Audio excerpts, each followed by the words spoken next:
All right, so in this video lecture, we're going to be discussing the second part of Chapter 12.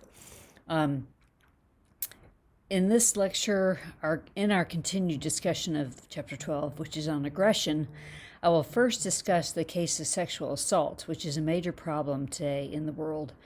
In this class, we will focus on understanding all the situational factors that can contribute to this type of assault, this type of aggression. Efforts to lessen its occurrence have become the focus of many colleges and universities today. Next, we know from lots of research that observational learning occurs from watching media images of violence. So we've witnessed this effect in children, most famously in what experiment? Yes, the Bobo doll experiment.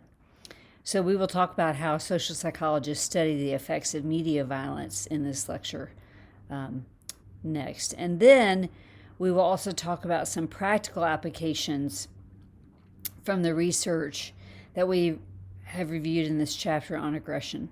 What do I mean by practical applications?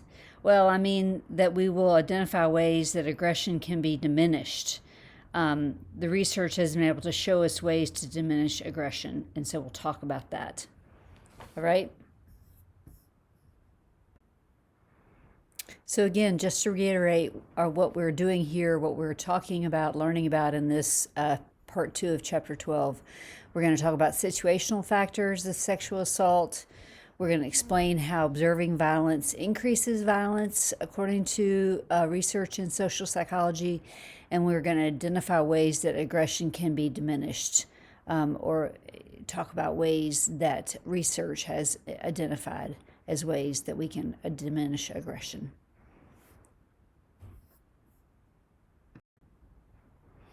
So first, let's be clear on different definitions of sexual assault.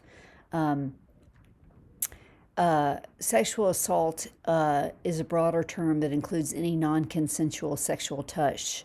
Examples are groping, fondling, or rape.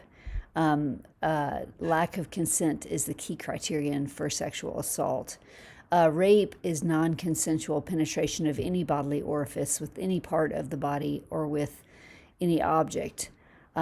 Rape occurs via physical force, via threatened harm to the victim, or during incapacitation of the victim. For instance, the victim is drunk, so they cannot give consent, right? Sexual coercion often accompanies sexual assault, and these are tactics used by perpetrators to pressure, intimidate, or trick victims into sexual activity.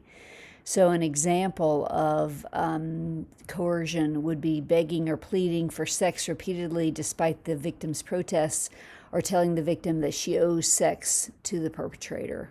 Okay, that would be a couple of examples of sexual coercion.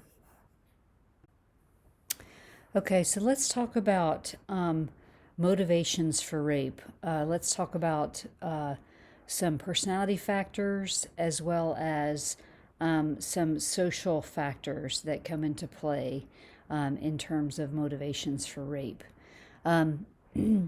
So basically, we know that perpetrators commit rape for one of two different reasons. One is to dominate and exploit the victim for their own pleasure because they feel that is their right. So this is when the man feels that he has the right to the woman's body, and that's his patriarchal privilege, right? The second type of motivation for rape is often to humiliate or punish the victim, and often this can involve a lot of different situations. This can involve rape that occurs in wars when it's used as a way to humiliate or punish the opposing forces' population, or actually the opposing forces' soldiers as well. Again, that's second reason, humiliating or punishing. One thing it's important to note here is that some men create commit rape out of a desire to dominate, humiliate, or punish their victims. The misperception here is that when most people think of a rapist, they imagine a predatory stranger or a crazy serial killer. But the fact is that about 85% of all rapes or attempted rapes are not assaults by strangers, but are instances of acquaintance rape in which the victim knows the assailant, or the date rape in which the victim may be having, who may be actually out on a date or in a relationship with the assailant. Okay. Now, in any case, the rape occurs via physical force, either or through threatened harm to the victim or during incapacitation of the victim, right? So the males who commit these acts, and rape is not always men. There are women have been known to rape, but it's very rare. But this aggression by men also typically will accompany some of these personality characteristics, such as narcissism, where they are unable to empathize with women, or sexism, where they may feel hostility and contempt towards women. That would be hostile sexism, and where they feel entitled to have sexual relations with whichever woman they want. Which that may be why sexual violence is often committed by high-status men, like sports heroes or powerful politicians or celebrities, who otherwise could find consenting sexual partners, but they just feel that it's an entitlement that they can take advantage of women whenever they want. Okay, we also see sometimes that, and we're going to talk about this some more. Sexual scripts or schemas that people have in their minds about appropriate behavior is different for men and for women sometimes. And these sexual scripts can lead men to interpret the situation and the victim's desires incorrectly and lead to acquaintance rape. So this misperception and combined with maybe the paternalism, they might believe that it's their right and it's their correct interpretation of the woman's desires.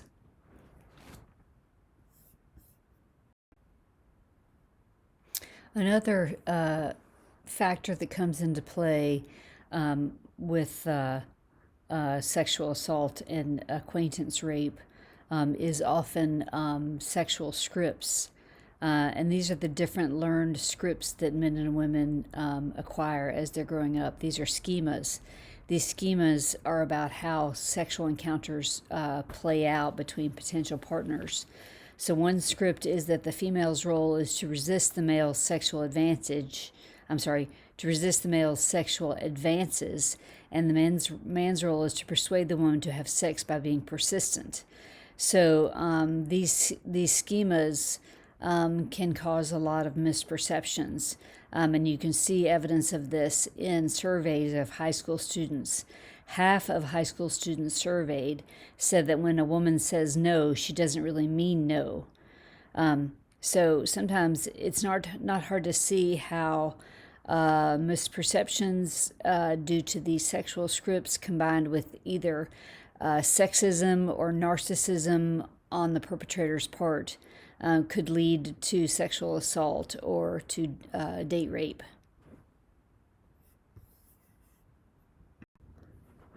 Another situational factor is the role of alcohol in date rape. So regarding acquaintance rape or date rape, alcohol is often part of the problem, especially when it's being consumed by one or both parties before or during sexual activity, and its effects on disinhibiting behavior can make sexual assault or rape much more likely to occur. Okay, so this is an ongoing problem on campuses that universities struggle to deal with. Okay. And again, so the situational factor of alcohol combined with the sexual scripts that the different sexual scripts that men and women learn can make for very, very bad situations. So now let's talk about the second part of this lecture, which is talking about violence and the media and studying the effects of violence that we see in the media. What do I mean by media? Well, I mean movies, I mean TV, I mean video games, I mean the World Wide Web, right? Okay, so we know that most Americans, including American children, are immersed in images of violence and all these different types of media. There's a constant and unending parade of beatings, explosions, bad guys committing brutal acts, and good guys committing brutal acts to catch the bad guys, right? So we know that violence in movies has more than doubled since 1950. Gun violence, specifically in PG-13 movies, has tripled since 1985. And PG-13 movies now are as violent as R movies, okay? So one argument for observational learning is that watching all this violence results in children imitating violence, like beating up the Bobo dolls, right? Well, the other side argues that in the same years that gun violence in PG-13 movies tripled, overall violent crime by young people decreased, right? So some people say that a lot of the violence seen through the media is not real violence, and that kids and people realize that. So social psychologists have tried to study this using research, and they've done it a lot. So how do social psychologists study the effects of media violence? Well, they ask the research question, does watching violence increase aggressive behavior? And so the independent variable then, the IV, is that exposure to violent media. So for instance, for an example, you might have participants watch a violent police drama, and then a different group of participants would be your control group. So instead, they would watch a nonviolent sports event, right? And then you would have both groups play with peers, as the playing with the peer being the dependent variable. And then what do you see? Well, a lot of results have found that kids are more violent after watching the violent media. So it does have an effect, at least for some period of time. And again, that would often point to observational learning of the violence. Okay? And we social psychologists have seen from experimental studies that actively watching violent video games even has a stronger influence on violent behavior. These interactive video games. These games directly promote violence because they increase hostility, aggressive thoughts, and aggressive acts in participants after they play them. So an example of this would be the role of the first-person shooter games. So the first-person shooter games. So when you play these, you're the active shooter shooting at other people. So does playing first-person shooter video games make people more violent? Or are people who have violent tendencies to begin with drawn to such games? Or could it be both, right? So what is the role of first-person shooter games in aggression, right? Okay, so what are the consequences of being exposed to violence via the media? Well, the problem is that there's a numbing effect of this diet of violence. It has to do with how our bodies respond over time to repeated stimuli. Basically, there's something called habituation, which many of you may have heard of before. But this is what we do, how our bodies respond over time to repeated stimuli. We either habituate or we are sensitized to that repeated stimuli. If we habituate, then we have less physiological arousal over time. If in this particular context, we'd see this as becoming unmoved by violence, sort of the having sort of being numbed to the violence. We see evidence of the American public's habituation to violence when we look at how violent shows are, like Game of Thrones and The Walking Dead. That's so much higher in terms of the level of violence than shows 20, 30 years ago, because that's what it takes now to get a reaction out of people these days, because they've become so habituated to the violence. So this psychic numbing increases our indifference to real victims of violence, studies have shown. We also know that the dehumanizing the enemy in video games results in a greater likelihood of dehumanizing those we perceive as enemies in real life. So that carries over as well from media violence. It really affects how we regard people in real life. Okay, what about additional studies like longitudinal studies?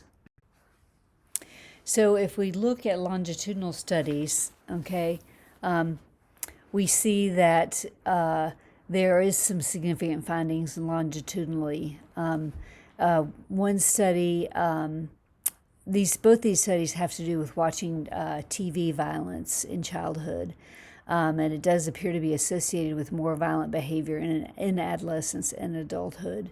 In a couple of longitudinal studies that have been done. The first one was a longitudinal study of 700 families over a course of 17 years.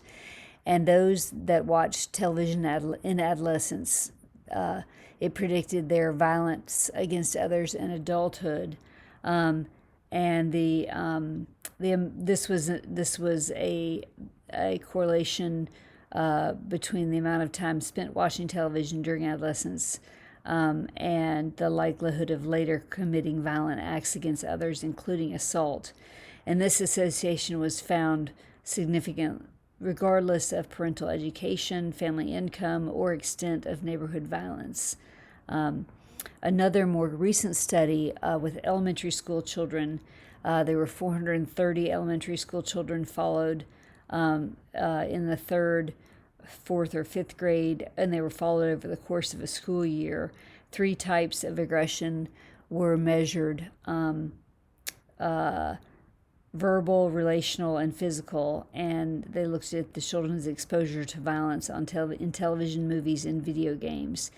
They measured both aggressive and pro-social behaviors in the children twice during the year, interviewed the children's peers and teachers, as well as observed the children directly. And they found clearly that the children's consumption of media violence early in the school year predicted higher rates of all 3 kinds of aggression: verbal, relational, and physical aggression, and less pro-social behavior later in the year.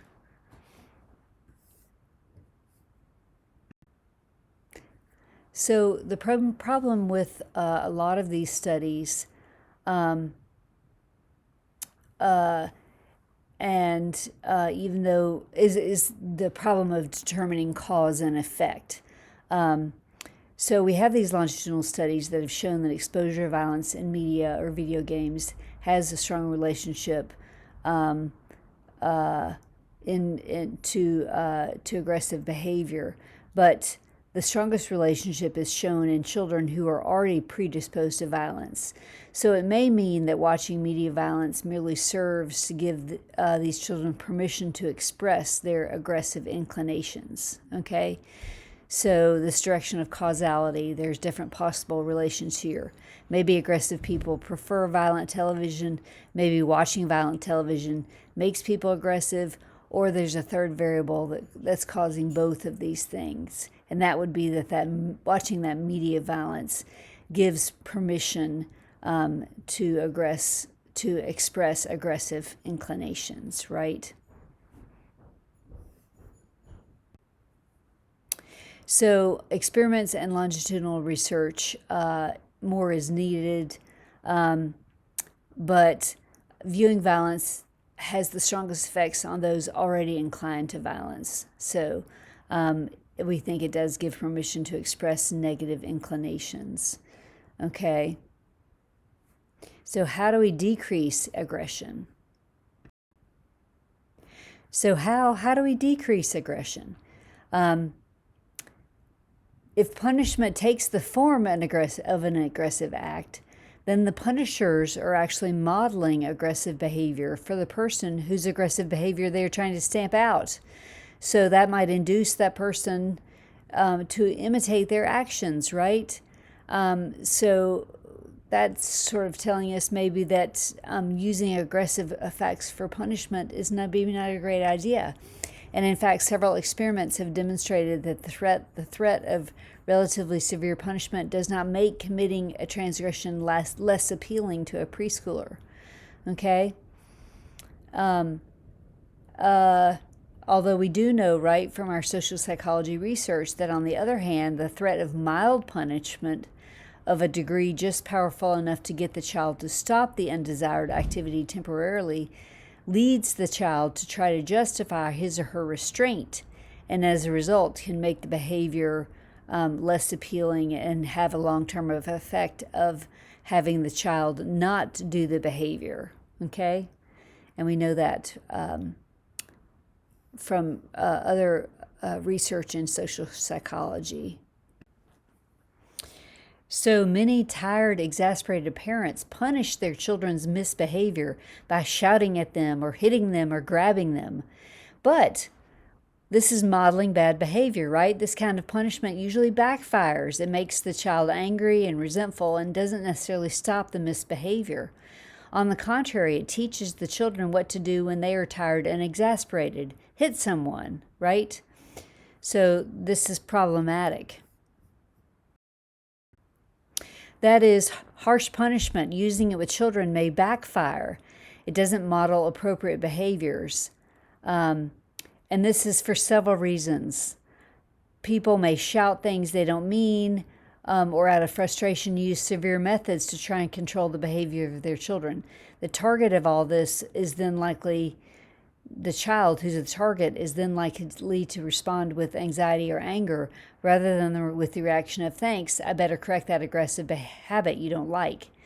So in some cases, the attention, whether negative or positive, may be just what the child offender was hoping to get. If the mother yells at her daughter who's throwing a tantrum, the very act of yelling may give the daughter what she wants, namely a reaction. So it can be very problematic in terms of using harsh punishment with children. Most seriously, extreme punishment, physical abuse, is a risk factor in children because it results in development of depression, low self-esteem, violent behavior on the child's part, and many other problems. And finally, punishment often fails because it tells the target what not to do, but it does not communicate what the person should do. Spanking a little boy for hitting his sister will not teach him to play cooperatively with her, right? So punishment, in order to be a deterrent, has to be both prompt and certain, we know from research, and it has to follow quickly after the violence occurred, and it must be unavoidable. So in the real world, these ideal conditions are almost never met, especially in a complex society with a high crime rate and a slow criminal system like ours, right? So a lot of problems there with harsh punishment. Okay, some interesting research here. So catharsis and aggression. There's this conventional wisdom out there that sometimes people just need to get their feelings of aggressiveness out. They just need to get it out of their systems, right? By doing something aggressive. Pick up a bowl and throw it. If you're in the kitchen and you're feeling really angry, get it out of your system. Well, that's really is oversimplifying the psychoanalytic notion of catharsis. You'll see people do this at games. Fans will watch aggressive sports, and they don't become less aggressive. In fact, they may become more aggressive than if they hadn't watched it all. So the question there is then what is the effect of trying to get some aggression out?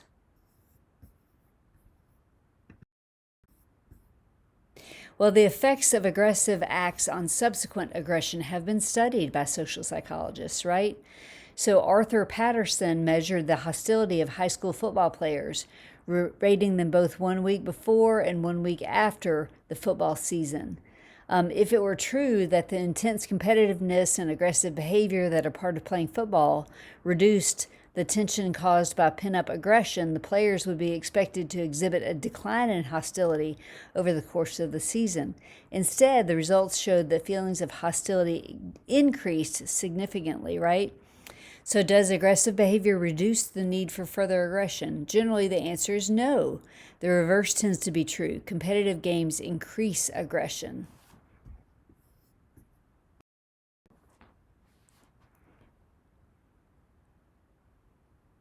What about just watching aggressive games? Will that reduce aggressive behavior? No. Watching aggression also increases aggression, okay, and research shows. Okay?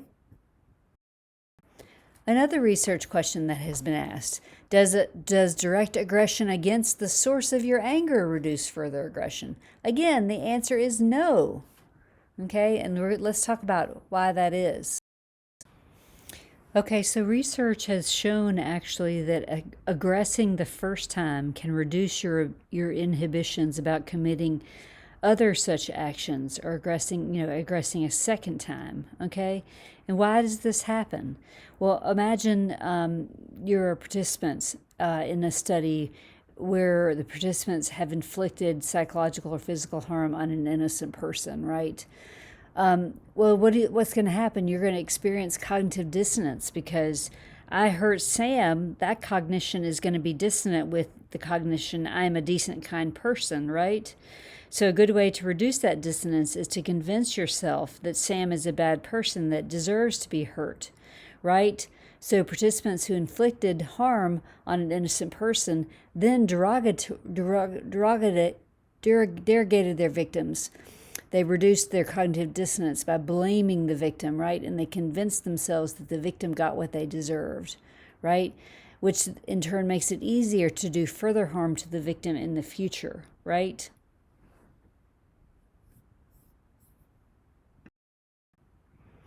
So before we proceed, the main thrust of this research then is showing that when you commit an overt act of aggression against a person, that changes your feelings about that person and increases your negative feelings towards them and makes future aggression against that person more likely, okay? So in this sense, repeated aggression is a downward spiral. When you hurt another person, you experience that cognitive dissonance, and then you think negative thoughts about that person to convince yourself that they deserve to be hurt. So how can we learn from this? How can we stop this cycle, this downward cycle? Well, what are we supposed to do with our anger if we can't express it? Well, what we need to do is we never need to make that first aggressive move towards somebody we're angry with. Instead, we need to figure out how to control our anger by actively enabling it to dissipate, right?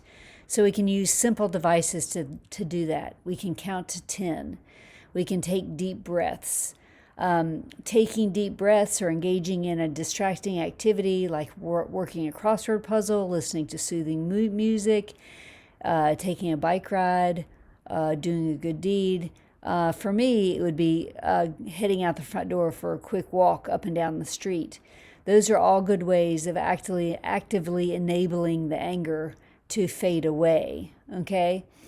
And if this sounds suspiciously something like your grandmother could have told you, well, that's because it probably is, right?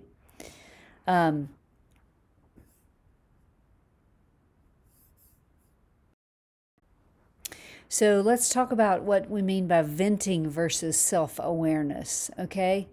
So You can do this after counting to 10 by making a clear, calm, and simple statement indicating that you are feeling angry and describing non-judgmentally precisely what whoever you're angry with, your friend or your spouse, did to bring about those feelings. Okay, so if you're able to do that in a way that's non-judgmental, and you talk in I terms as opposed to you terms.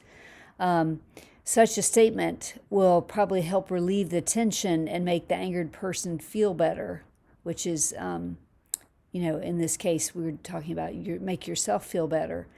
And because at the same time you haven't actually harmed the person that made you angry, this doesn't set in motion the cognitive processes that would lead you to justify your behavior by ridiculing or otherwise derogating your friend or spouse. So when such feelings are expressed among friends or acquaintances in a clear, open, non-punitive manner, they may create greater mutual understanding, and a strengthening of the friendship or the relationship can occur. This could have much more beneficial effects on your relationship than shouting, name-calling, throwing dishes, or suffering in silence when you grin and bear it. So those are less productive ways to deal with it, right?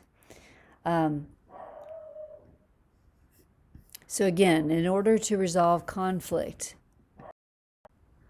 it is best to reveal anger to the person who provoked you. But you have to do it in I terms, like I feel angry, not you made me angry, right? So there's a proper way to do it.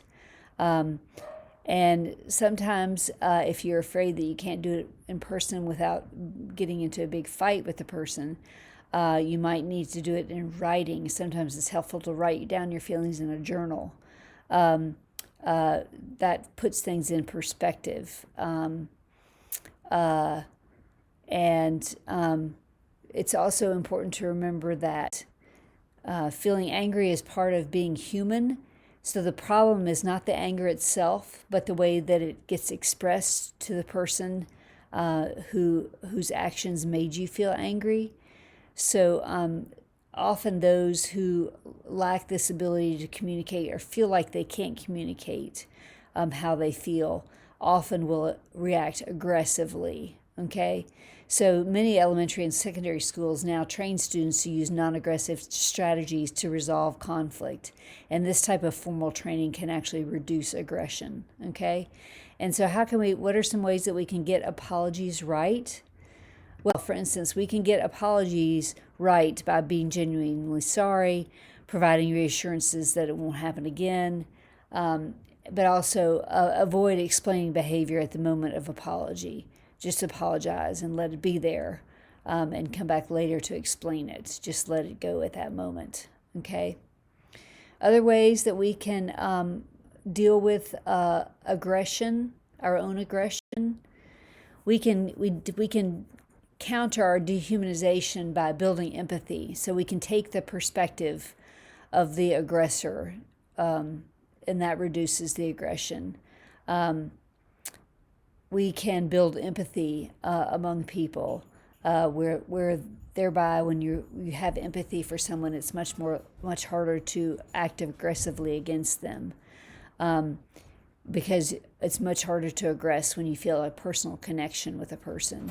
And the empathy is a skill that can be taught.